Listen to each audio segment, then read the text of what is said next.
बिस्मिल्लाहिर्रहमानिर्रहीम। बोलते कालम के साथ मैं आमिर रज़ा ख़ान और मुनीर नियाज़ी ये कह गए कि एक और दरिया का सामना था मुझे मुनीर, मैं एक दरिया के पार उतरा तो मैंने देखा। ये बिल्कुल ऐसी ही सूरत हाल इस वक्त पाकिस्तान के लिए है और मुझे याद आ रहा है हज़रत इमाम बरी सरकार का वो अल्फाज, वो सुनहरी हरूफ जो उन्होंने कहे कि मेरे मज़ार के करीब एक ऐसा शहर आबाद होगा जो दुनिया के फ़ैसले करेगा। ये ख्याल मुझे बार बार आता है और हर बार मुझे पाकिस्तान से एक उम्मीद की जो है नई किरण फूटती नज़र आती है। जो लोग पाकिस्तान से मायूस हैं दरअसल वो पाकिस्तान की ना अहमियत को समझते हैं और ना पाकिस्तान की जो इसको बनाने का अल्लाह पाक को जो है मंजूर था उसकी जो है अहमियत को समझ रहे हैं। वो समझ रहे हैं कि शायद ये एक मुल्क है जो कि नेहरू की तरह वो सोचते हैं कि ये नाकाम रियासत होगी और कुछ दिन देर के बाद ये किसी दूसरे मुल्क में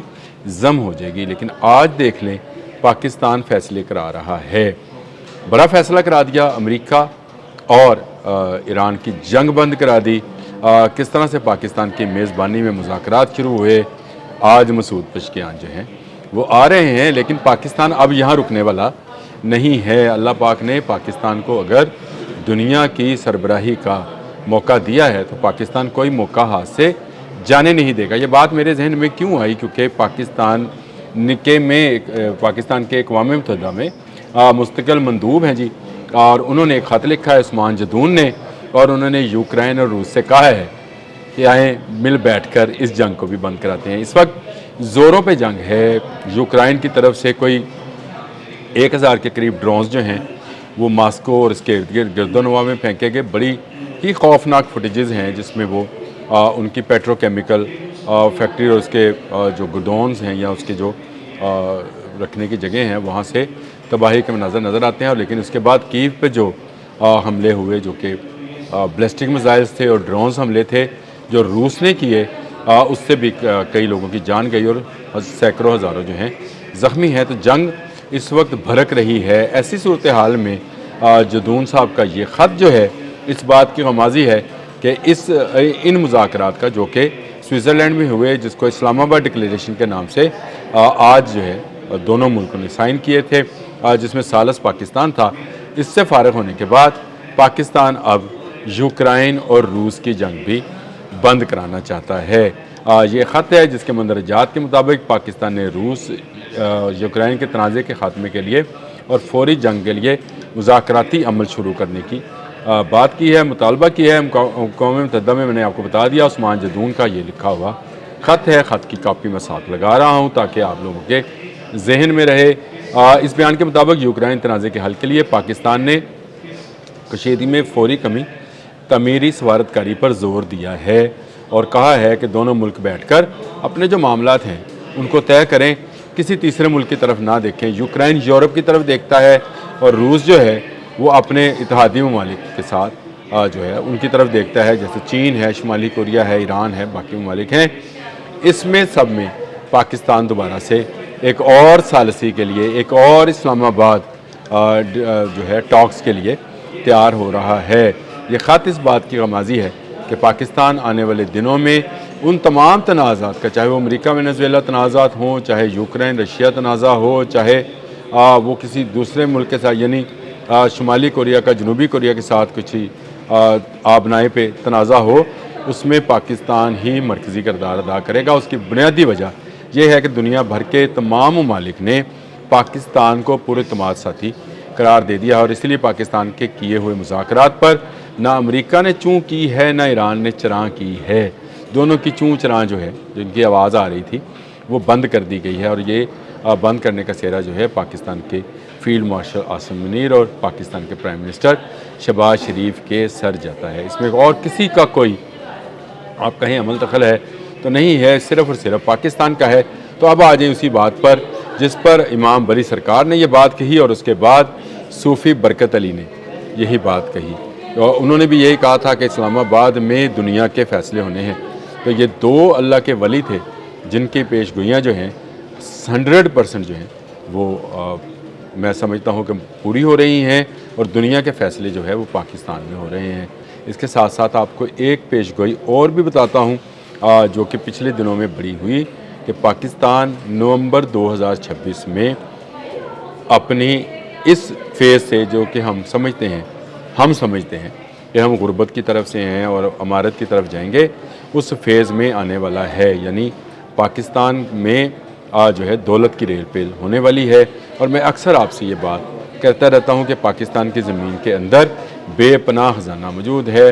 پاکستان پر دنیا اعتماد کر رہی ہے، پاکستان کے ساحلوں پر دنیا کے جہاز لنگر انداز ہو رہے ہیں، ہماری گوادر پورٹ پر رشیا اپنے جہاز تجارت کے لیے لانا چاہتا ہے، ایران ہمارے ساتھ تجارتی روابط بنانا چاہتا ہے، ہمارے یہاں پٹرول کی قیمتیں ایران کے آنے کے بعد گیس اور پٹرول کی قیمتیں نیچے جانے والی ہیں، تو اس سے پاکستان میں خوشحالی کا ایک نیا دور شروع ہوگا۔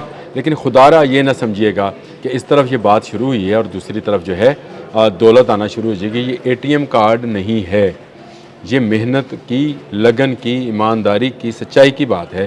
اس کو اسی طرح لیا کیجئے، آہستہ آہستہ دیکھ لیجئے پاکستان ڈومینیٹ کرتا چلا جا رہا ہے، بھارت پیچھے ہٹتا چلا جا رہا ہے، دنیا اب غور سے پاکستان کی بات سنتی ہے۔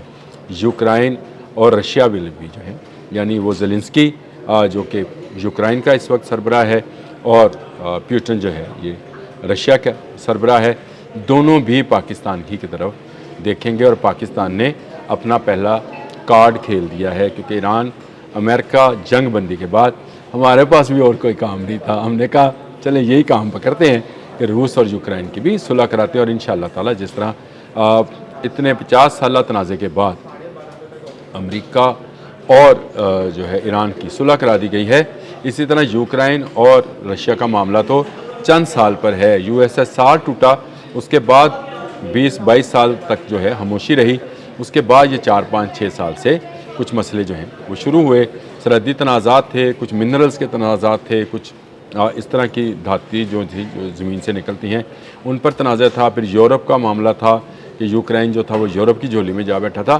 رشیا اس سے ناراض تھا تو اس نے جنگ کا آغاز کر لیا، یورپ کے سہارے یوکرائن میدان جنگ میں اترا، آج تک مار کھا رہا ہے۔ یوکرائن کو بڑا نقصان اس وقت تک بھی ماسکو کو نہیں پہنچا سکا ہے، ماسکو نے تحمل کا مظاہرہ کیا ہے کہ ابھی تک اس پر کوئی ایسا ایٹمی حملہ نہیں کیا ہے جس کی وہ استطاعت رکھتا ہے۔ اس کے باوجود دونوں طرف سے جنگ اس وقت بھرپور ہے، سینکڑوں ہزاروں لوگ اور فوجی جو ہیں مارے جا چکے، کچھ قید کر لیے گئے، کچھ علاقوں پر رشیا کا اس وقت بھی قبضہ ہے۔ یوکرائن جو ہے وہ اپنی سروائیول کی جنگ لڑ رہا ہے، یورپ مدد تو کر رہا ہے لیکن یہ مدد ایسی مدد ہے جس میں سے وہ رشیا کو جیت نہیں سکتا، صرف سروائیو کر سکتا ہے، یعنی آنے والا بوم اور ڈرونز جو ہے اس کو روک سکتا ہے۔ یہ کوئی ایسی مدد نہیں ہے کہ وہ رشیا کو فتح کر لے گا، اور فتح اب ملکوں کو نہیں کیا جا سکتا ہے۔ اب یہ کنسیپٹ ہی پرانا ہو گیا کہ فلاں بندہ نکلا اور اس نے آدھی دنیا فتح کر لی، اسکندر تھا یا چنگیز تھا، اس نے آدھی دنیا فتح کر لی۔ اب یہ کنسیپٹ ہی بدل گیا ہے، اب آپ اس کو اکنامیکلی فتح کر سکتے ہیں، آپ ان کو نظریاتی طور پہ فتح کر سکتے ہیں، آپ ان کو جو ہیں ایک اچھے ہمسائیگی ذریعے ہی، یعنی اچھے ہمسائیگی ہونے کے ناطے ہی اس کی مدد کر کے اس کو فتح کر سکتے ہیں۔ یہ بھارتی سوچ جو ہے یا بھارتی غنڈہ گردی ہے، یہ جو سوچ دوسرے علاقوں پر قبضہ کرنے کی سوچ ہے، اس سے باہر نکلنا ہوگا۔ امام بری سرکار اور صوفی برکت علی کی یہ باتیں جو ہیں یہ 100% ٹھیک ہیں۔ آج لکھ لیجئے، نومبر سے ہم ترقی کا سفر شروع کریں گے، نومبر 2026 سے، سال بھی بتا رہا ہوں، نومبر 2026 سے ہم ترقی کا سفر شروع کریں گے۔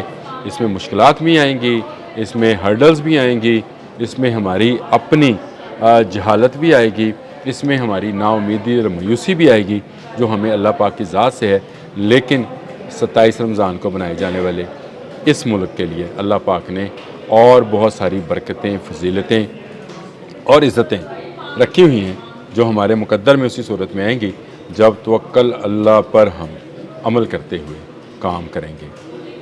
اب تک کے لیے اتنا ہی، اللہ حافظ۔